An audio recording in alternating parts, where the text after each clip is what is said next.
Tennis world number one Novak Djokovic has spoken for the first time since losing his court battle. After refusing to get vaccinated against COVID-19, last year's Australian Open champion was deported with his visa cancelled. Both professionals and public have given their opinion. Some way I feel sorry for him, but at the same time he knew the conditions since a lot of months ago, so he makes his own decision.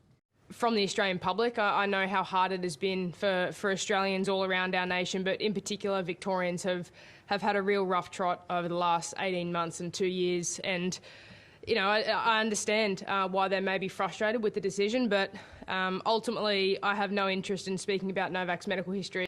At the end of the day, he is not a citizen of that country, so going into someone else's country, it's like going into someone else's home. You take your shoes off, you abide to the rules, and you just make a good impression rather than flaunt the rules and essentially do what he wants and then waste government time trying to get away with it.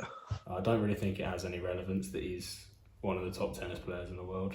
I think the rules are the rules, and they have to apply the same to everyone, regardless of who you are and what your position is. Because when you start letting people get away with things, then that creates an environment where people are going to start doing things that they shouldn't because they think they can get away with it, just because they're a big name.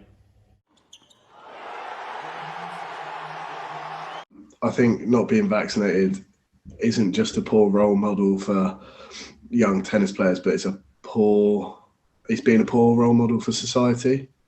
Because when you've got an influence like he does, being one of the richest sports people in the world, some of them up there with some of the most famous people in the world, if he's publicly unvaccinated and also publicly trying to get away with it and lying about having COVID, then it's not just tennis that it affects like the general public as well, as it's such a well-known story. I think him choosing not to get vaccinated is quite a selfish choice to make. It definitely isn't a good precedent to set for younger people. He obviously has a lot of fans, being one of the best tennis players in the world, and a lot of them are going to be young people who are going to try and emulate him. I just don't think it sends a very good message to them.